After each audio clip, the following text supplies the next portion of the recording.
Steeler Nation, we got a squad. We got a squad we can feel good about here.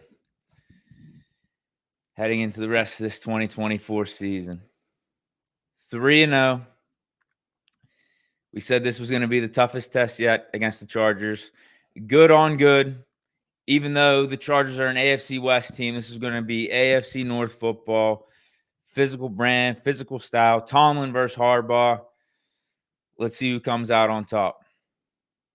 And the Pittsburgh Steelers did. And I don't want to hear the excuses. Herbert went down. Bosa went down. Bosa always goes down. Like, that was probably the least surprising injury that happened today. Or probably just least surprising thing, period, that happened today out there on the football field. I know Alt ended up getting hurt later in the game. They're starting left tackle. Slater, he got hurt at some point in the second half. We had our injuries too with Highsmith going down. Herbert had to come in, and Herbert played awesome. We'll talk about him later. But we won that game, and we won that game pretty handily against a good team. Because, again, I don't want to hear about the injuries or the excuses or anything like that, because the Chargers were 2-0 going in this thing. We were 2-0. Even with the injuries, this is still a Harbaugh-led team. It's still a team that, with him at the helm, is going to be better than the majority of the league out there, even with the injuries and that. And I'd argue, too, even when Herbig was out there, Justin Fields was outplaying him. Like, he was matching him. And that's what I said had to happen going into this game. Like, not only was this a test for the Steelers as a team in multiple levels, in multiple areas, but in particular, Justin Fields, man.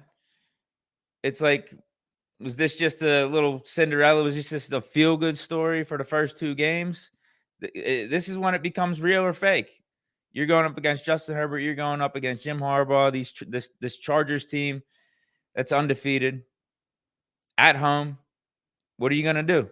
Because we knew Herbert was going to make plays.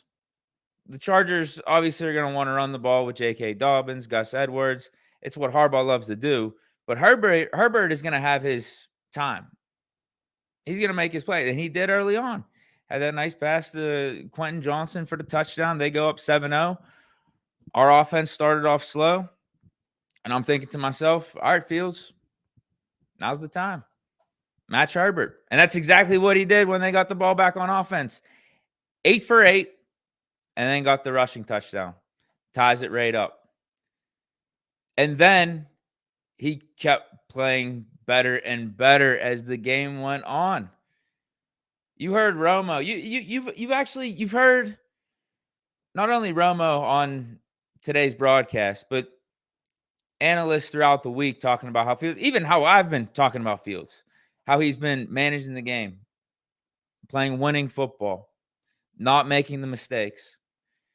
And then Romo, as I alluded to, was talking about Fields throughout the game, playing error-free football. Error-free. Well, my friends, he did more than that. Like, he is taking another step up in his game. He's going up another tier. And it's crazy how it's happening this quick on a new team, because Fields just played flat out right. I'm not even going to say just good. Like, he had a great game. 25 for 32, 245 yards, a touchdown, an unfortunate pick, got tipped up. It happens. And then had the rushing touchdown, 6 carries, 6 yards, and the rushing touchdown. And the crazy part about that completion percentage, the 25 for 32, is that could have easily been like 27 or 28 for 32. I don't know exactly what percentage that is. I just know it's better than what 25 of 32 is. It's probably like almost 90% if it's like 27 or 28 of 32, high 80s. Because Muth dropped an absolute dime across the middle. It's probably like a 10, 15-yard pass. And then Pickens dropped a slant across the middle. Perfect ball, right in his hands, right in front of his eyes. It would have been a third down conversion. I think that was the second series before halftime and we had to punt it to the Chargers, and we ended up getting the ball back. And kudos to Justin Fields for giving Boswell a chance at a 62-yard field goal with 0 timeouts and 50 seconds left. Put together a few nice couple plays before half, gave Boz a chance. Like, that showed me something right there too. But mainly it was that second half, because I think Fields was playing awesome in the first half. He should have had like 100% completion rate. I think he only missed 2 passes in the first half, and they were the drops. So he should have had 100% completion rating, like over 100 yards, had the rushing touchdown. Like, he was playing really good in the first half. But we know second half is where the money's made. That's when it's winning time. And Fields played even better in the second half, in my opinion. Played even better. When the chips were on the line, he was making big-time throws down the field. And shout out to our secondary receivers for executing. Not only did Pickens have a pretty good game, he had the drop, but still had, 5 receptions, 57 yards. Like, his impact was still felt. He was still a go-to guy for Fields. But Calvin Austin, 4 receptions, 95 yards and a touchdown. Obviously, the game-breaking one at the very end there to seal it, to get us going up 2 scores. He stepped up. I was just talking about him last week, how I didn't think he was going to really cut it anymore in the Steelers receiver room, that he wasn't going to be a good enough target for Fields because of his height. And you see what he's capable of with his speed. It's not necessarily his height that makes him and gives him value to this team. It's the speed. And Fields that throw to Calvin Austin, whenever they showed the end zone angle of it, I thought to myself, how did he do that, man? He really had to thread the needle between the Chargers defenders, anticipate that throw. Like, that is a big league throw. Big league throw. Franchise type of throw. Because Freiermuth was sitting there wide open right in front of him. That probably could have been a 10-yard gain for a first down. But no, the next tier throw, that like next level throw, was the one to Calvin Austin, and it ended up being a touchdown. Scotty Miller, 2 catches, 31 yards, like what he was doing out there. Pat Freiermuth, even though he had that drop from the Fields laser over the middle of the field, still had 4 receptions, 33 yards. Cordell Patterson was getting in the mix there. It was a little safety valve that Fields could dump it off to throughout the game, and then also had some really nice carries at the end of the game to help close out. Him and Najee Harris just imposing their will on the Chargers defense and showing them what Steeler football is all about. Jaylen Warren, not too much this game. Was expecting a little bit more from him. 3 carries for 5 yards, 1 reception, -4 yards. Way too many negative plays. I know the Steelers, this was a good game for the Steelers. This was an awesome win for the Steelers, but we had way too many negative plays. Way too many, like, lateral runs with Najee Harris that were way too obvious and slow developing. You saw what happened when we started to let Fields cook.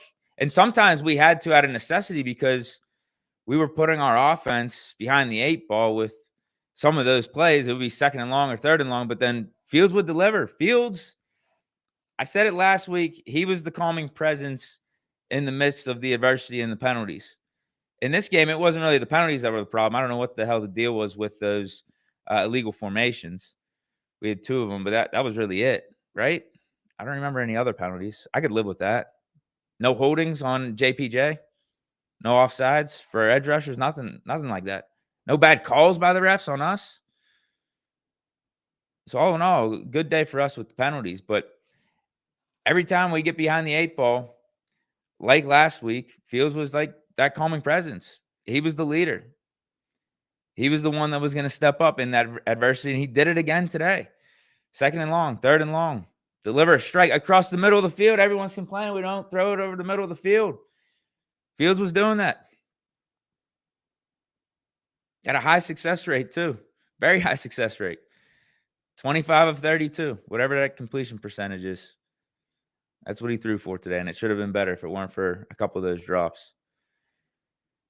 TJ Watt, let's go to the defense real quick. TJ Watt, just doing TJ Watt stuff. How about they were trying to act like Alt was locking down TJ Watt throughout the game? Meanwhile, he was getting double teamed and chipped the whole time. And at the beginning of the game, Alt had that egregious holding on TJ. If Alt wasn't doing that, TJ probably would have got a strip sack.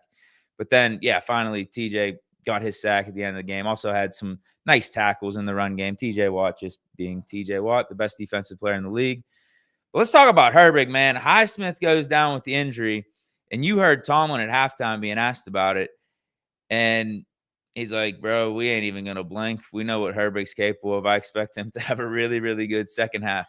And to the Steeler fans that are watching it, agreed with Tomlin, I would assume. I bet you, all you guys out there, I did as well. Once Tomlin said that, I was like, yeah, I wouldn't be surprised if Herbig has a sack and a half, maybe gets a strip sack or something like that, and has some impact plays. And yep, that's what he did. The one was on Slater. I think the second one was on whoever the backup was. But still, I mean, you can only play against the people that are in front of you. And Herbig was really, really good in this one. And just shout out for the defense as a whole, because it looked bleak at times for a series or two where the Chargers were running on us, gashing us up a little bit, and they looked like the more physical team, but we still stood tall.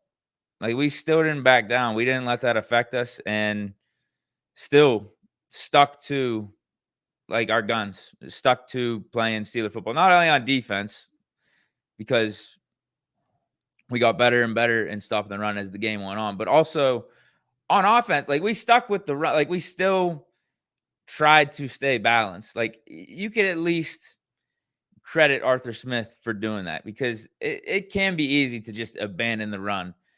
But you saw third quarter, fourth quarter, Najee Harris starts to heat up. Those defenders, those linebackers, as the game goes on, they don't want to be hitting a guy like Najee Harris, who's, what, 6'2", 6'3", 230, 240, running full speed at him. Yeah, they kind of start to get sick of that as the game wanes on, and we got to witness that. So shout out to the Steelers, because the Chargers, they had 190. They showed the stat, 197.5 rush yards they've averaged these first two games this season, which leads the NFL. And in this game, they only had 61 yards. J.K. Dobbins, 15 carries, 44 yards for 2.9 yards per carry. The 61 yards for the whole team was only on 3.1 yards per carry. Defense was really good, man. Outside of the little lapse in coverage on the touchdown to Quentin Johnson and that one series where the Chargers were running it down our throats and ended up getting the field goal. And, we held up in the red zone. That's a good thing too. Outside of that, man, like, you can't really point out many holes in our defense's game. And I'd say the same thing on offense, man. Like, what did you really want us to do better on offense outside of the illegal formations? Yeah, we could have started off a little stronger on the first series or two. Well, I think we scored a touchdown on the second series, but that was slow moving. It was looking bleak there for the first set of downs. I was getting worried. I'm like, oh man, is this going to be another 3 and out? But yeah, that first series, it's like, okay, could we maybe start a little bit faster than just doing the 3 and out thing? That feels like it's been so typical with these Steelers offenses these last few years. What do you want us to do better on offense? Outside of, hey, Pickens, Freiermuth, catch those passes. Fields played good, man. Fields played good. Yeah, maybe we could have ran the ball better throughout the game, but Chargers, they've got a really good defense. Tony Romo was talking about them being, when it's all said and done at season's end, being a top 3 defense. I credit us for sticking with the run and trying to stay balanced and not trying to just put it all on Fields. But at times it did feel like we were putting it on Fields because some of those runs weren't working. We could get behind schedule and Fields would have to make plays on second and long, third and long, and he did. But that's why I was so impressed with Fields. Like, this was a game where you're going up against another franchise quarterback, a top 6, a top 7 quarterback in this league, a well-coached team, a very good defense. And he played, like, I'm not trying to make this hyperbole or anything. He played great. I think he played great. No matter what point in the game you want to talk about, like, he did what was asked. He rose to the occasion. Fourth quarter. Okay, this is winning time. Fourth quarter, 1-score game. What are we going to do? Touchdown, make it a 2-score game. That's clutch. That's clutch. You love to see it. Like, we didn't really need to see that from Fields in the first 2 games, but now we had to. because it was a close game. We had to score to close it out, and that's exactly what Fields and this offense did. So, big shout out to him. Let me see who's in the chat, man. What do you guys think? I think Broderick Jones was all right. I know we had the whole right tackle controversy with him and Fautanu doing the rotation, and then Fautanu gets declared the right tackle starter heading into this game, and then he gets hurt on Friday and gets put on IR, and Broderick Jones right back to where he started at week 1. Right back to being our right tackle. I thought he played pretty good. I thought the pass protection actually was pretty good too. We did some extra stuff. Like Mason McCormick was out there at times. I don't know how much he was out there in my memory for like passing downs, but he was out there helping in the run game, helping run blocking. We had 6 linemen out there. But yeah, we had some guys stay back for sure. But that was just us not being stupid and putting guys in tough spots on this offensive line against guys like Khalil Mack. And Bosa did go out early on, so that kind of helped the workload for us too, and who we had to worry about. Aiden says JF is QB1. Just give him the keys already. Some of those passes he was slinging were on the money. Yeah, I didn't even bring that up. I feel like it's a given now, right? This is Justin Fields' team. Like you just roll with him now. If Russ is healthy week 4, it doesn't even matter. This is Justin Fields' team. Sometimes it's almost like Mason at the end of last year. Sometimes you don't pick the leaders. It's leadership that just naturally happens. The leaders just naturally get, I guess, selected in a way from like the players and who they are most influenced by, who they are drawn to. And at this point, that has to be Justin Fields. Ask the players on this team, like, who are you following? Who are you going into war with? Who's your guy for next game? It's Justin Fields, man, because he's been doing it. He's been there for this season. He's been the guy out there winning the games. He's been the guy in battle. And he'd been playing awesome. Again, it's not in spite of Fields that we're winning this game. I don't think one of these games has been in spite of Fields. Each one, he has been a part of these wins. He has contributed to the wins. And I think the contribution has been upped each game. Falcons didn't have to do as much, but still had some really nice plays, had his splashes, had his moments, didn't put the ball in harm's way. Then he leveled up last week. Penalties were the things that held back the offense. And then this week, put together an absolute complete game. Like, you're not going to see much better quarterback play out there in week 3. I'm telling you, like, watch across the league. You're probably going to be able to name a handful of quarterbacks that play better than what Justin Fields just put out there. This is Fields' team, man. This is Fields' team. Just like last year with Pickett and Mason and, Pickett being the first-round pick and everything. He's the guy that's declared by Tomlin to be the starter, and, a lot of fans were thinking he's going to be the franchise guy and everything. He gets hurt. Mason comes in, plays good.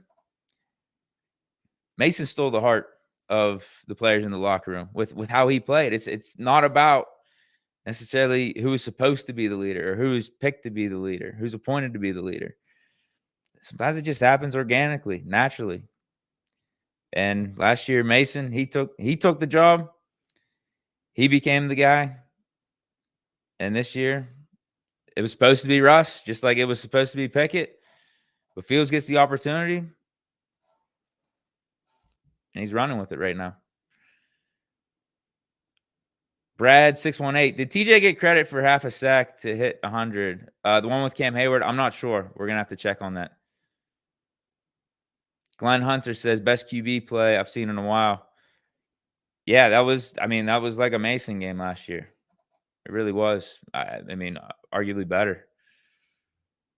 All right, yeah.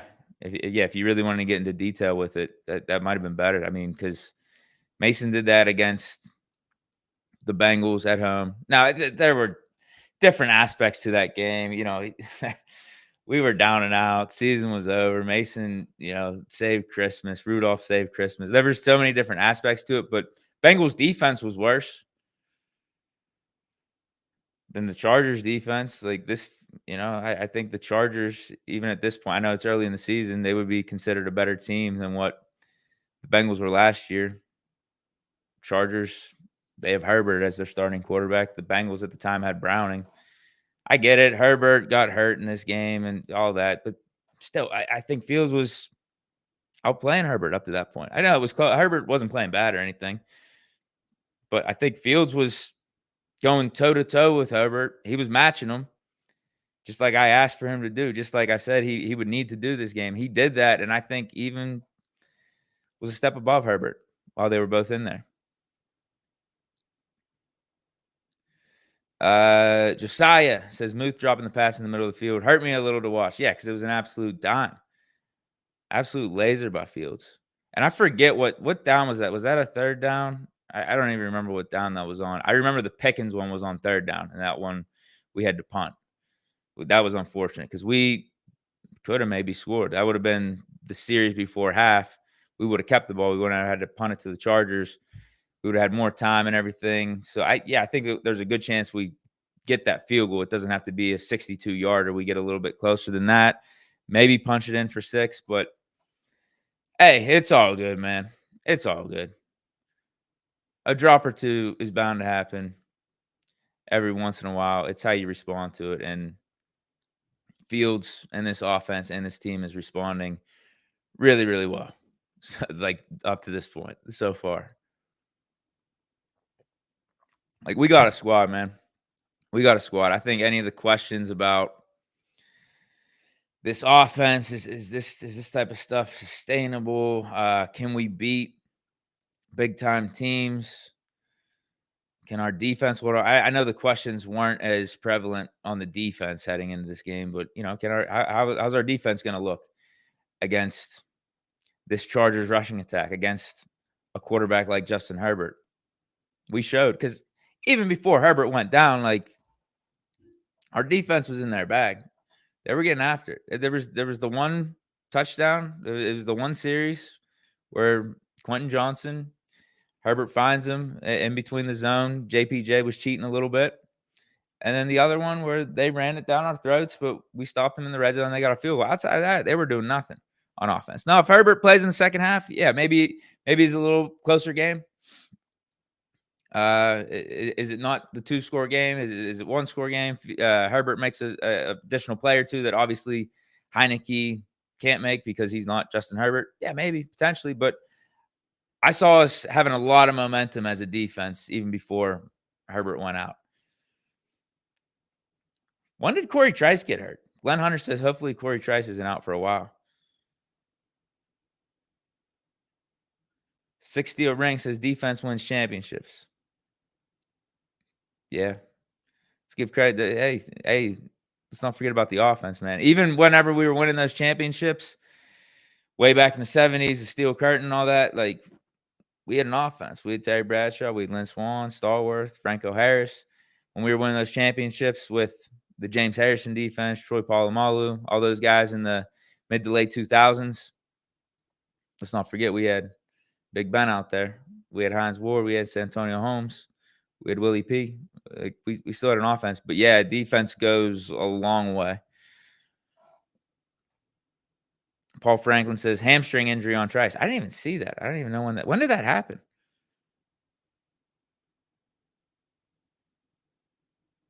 Josiah Artileo says, I feel like the line started a bit cold and had to heat up.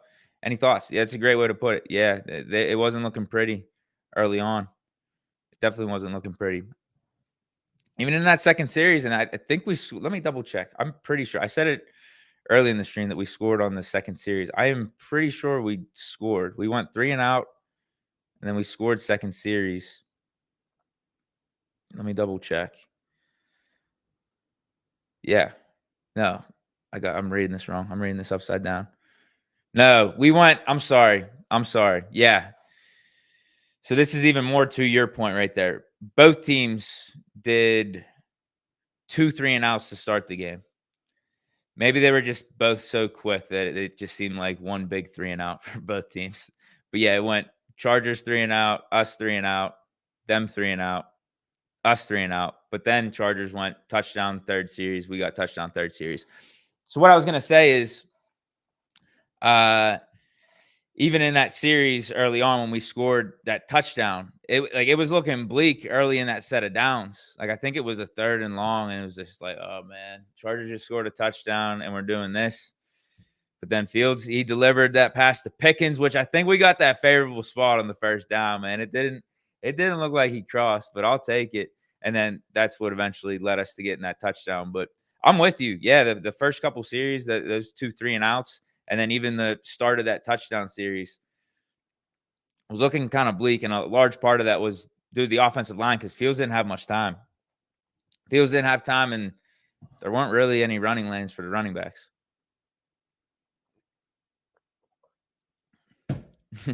Six Steel Ring says, who is that 84 running back? Change his number. No way. No way. 84 works for Patterson. I know that was AB's number and everything, but that was also Patterson's number, and Patterson is a really good player in his own right. Dude's Hall of Fame, all decades, or not. Do they consider all decades like a Hall of? No, I think it's just all decades team or whatever. He was the all decades return specialist. Made 4 Pro Bowls, 4 All Pros. Like, Cordell Patterson is a name. Like, he's a guy. So yeah, he deserves to be rocking 84. I said that whenever he picked the number, and AB was complaining on Twitter. I was like, nah, man, like, Cordell Patterson, this isn't some no-name rookie coming in wearing 84. Cordell Patterson has been 84 his whole career. Literally every team he's been on, he's been 84, and he's been an elite return man. Probably the best return man in this league after Devin Hester. And then, he had that second win to his career down in Atlanta where he was like a really, really good running back. Two seasons in a row, 2 seasons back to back. Steelers 6 rings says Fields' numbers reminds me of Ben's numbers. Hey,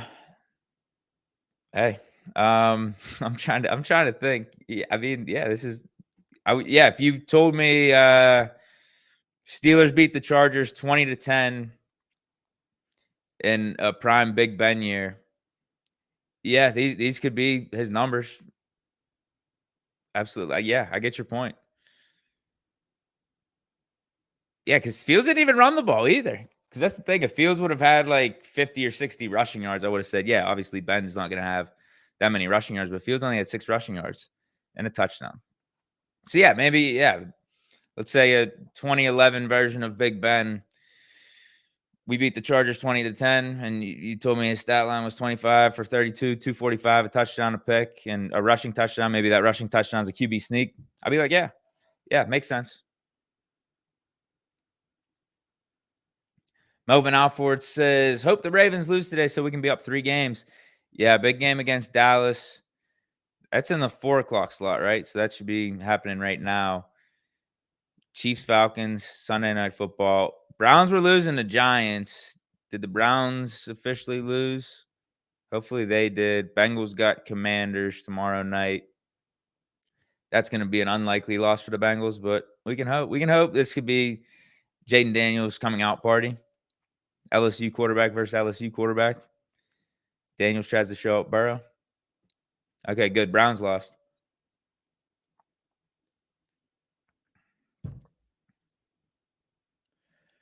Josiah Artileo asks, I think I've read like 3 or 4 of your chats, man. Shout out.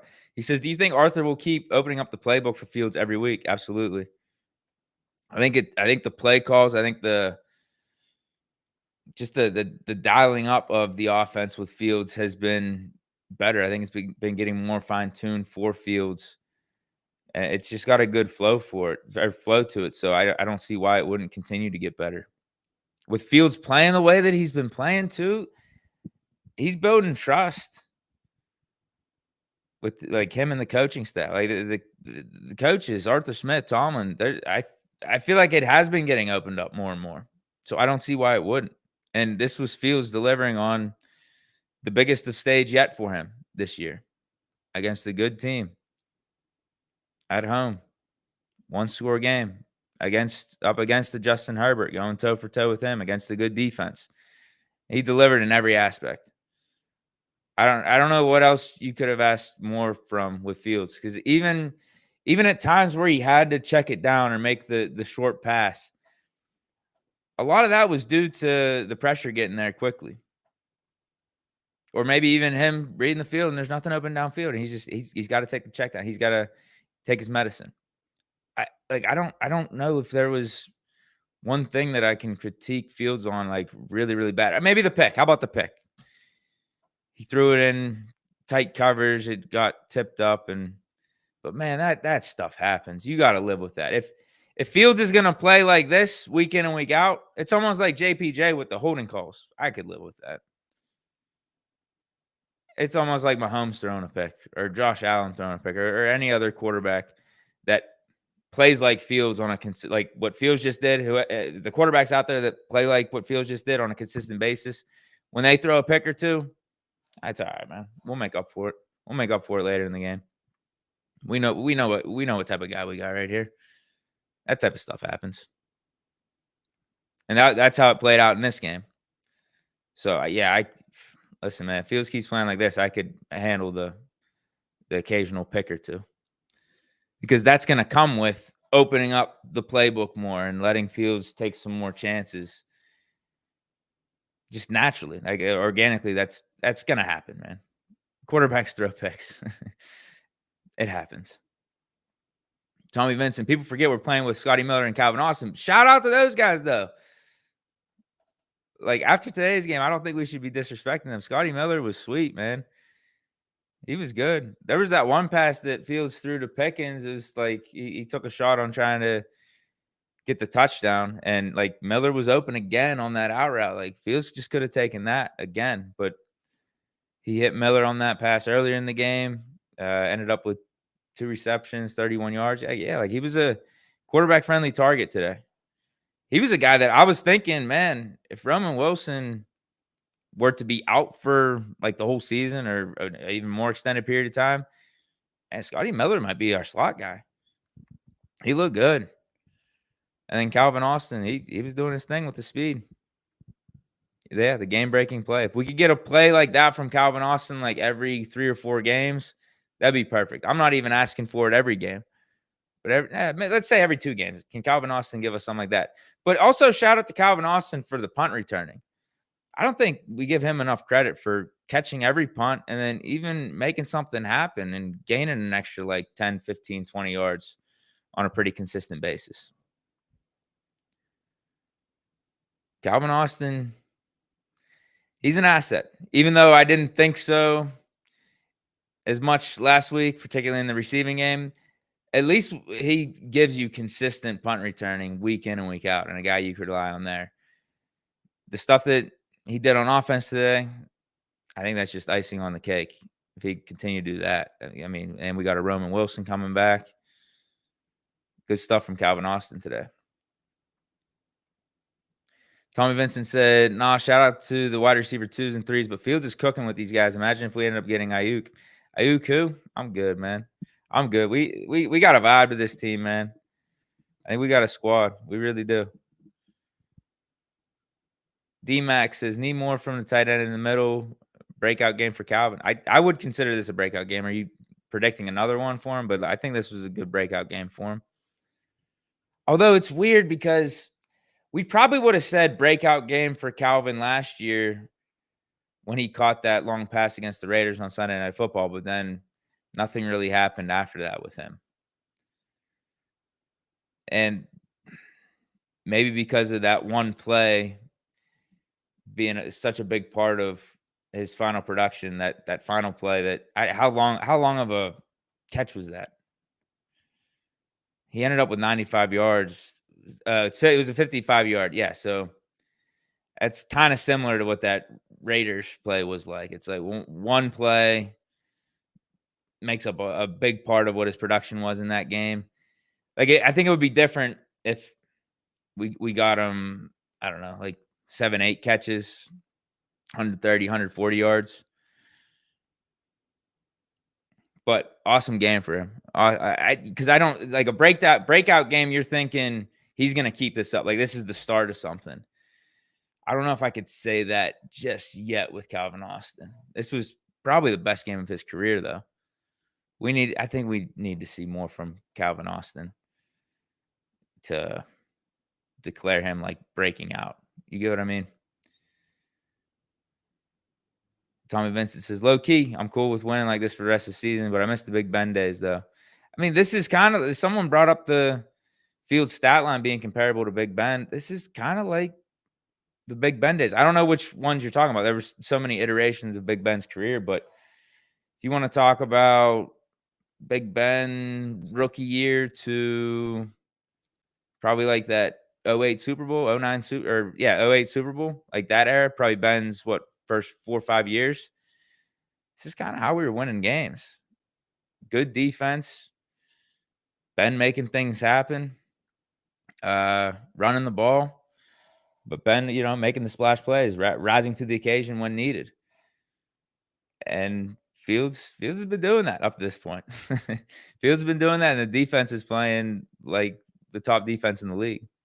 Tommy Vincent's talking about the Killer B era, though. Yeah, Killer B era, Ben, where it was like he's throwing for 300 to 400 yards every game. AB's guaranteed at least 130 yards, a touchdown or two every game. L. Bell, he's getting 100 on the ground, like 40 yards receiving, a touchdown or two. Yeah, those offenses were crazy. T Chronic 1964. I think this will be the last comment. Then I'll get out of here. Says, not sure what is wrong with Highsmith, but Herbig continues to prove he should play more. Yeah, they said Highsmith's out with a groin. If Herbig's playing like this, we could let Highsmith rest for as long as he needs to get right, because obviously we'll want Highsmith out there for the end stretch of this season. But I don't think we're going to be missing a beat if Herbig is playing like this, man. I mean, it's no disrespect, but I don't know. I mean, Herbig was playing better than Highsmith. If you want to just compare both of their games today, I think Herbig was better than Highsmith today. Now, Highsmith was playing good, too, before he got hurt, but Herbig had 2 sacks. The one was a strip sack. And the one was against the backup, but the other one, or was it the back? Didn't they say they moved the guard or something to left tackle? It was something like that. One was against a makeshift guy, but the other one was against Slater. The first one was against Slater. But man, big win. Big win. We got Colts next week. No reason why we shouldn't be 4-0 when the clock strikes this time at the end of next Sunday. And that game. No reason why not, in my opinion. I think we got a ton of momentum right now. This team's playing good. Good complimentary football. Shout out to Boz, even though he missed a 62-yarder. Still made the ones that you expect him to make. Waitman looked good. I think Waitman, this was probably his best game we've seen, and this is even going back to the 2 that he spot started a couple years ago. I think this is his 4th game as a Steeler, but I think this was his best one. Definitely an uptick from last week. Tommy Vincent asked, all right, this will be the last one. He asked, was Mason McCormick playing tackle? It looks like he was the 6th lineman. He was lined up outside of Dan Moore, I thought, for a few plays. I think it was majority for running ones. Tommy Vincent, yeah, I said that was going to be my last comment, but then he brings up another good point here too. Patrick Queen was playing his ass off. Yeah, I mean, he was flying all over there. Should have had the pick. That was disappointing that he didn't get that. But he was really good. Peyton Wilson, again, another good game. Defensive lineman. You want to talk about Liao, Cam Hayward, obviously TJ. We talked about Herbig. I thought JPJ, outside of the Quentin Johnson touchdown, but that was like in zone. He wasn't like manned up, but he did cheat up on the play. He was good, and he was tackling in the backfield, which is something we don't really see that often from JPJ. Really good couple tackles in the backfield from him. Minka Fitzpatrick, he was doing his thing too. A lot of big-time hitting from both teams early in that game. A lot of big-time hitting. There was times where I thought our offense was just playing scared. It was like the first couple series, playing scared, playing conservative. I know our O-line was getting beat, but the Chargers were the more physical team. they were hitting us way harder. Like you could hear those hits way louder through the TV than what we were delivering to them. But then things flipped as the game went on, and when the game started to get in the balance more and more in the second half, when you get to that winning time, when you have to be playing your best ball, we were the ones that were more physical. We were the ones playing better, which is good. But all right, I'm out of here. Stay chilling, everyone. Here we go, Steelers 3-0, and peace.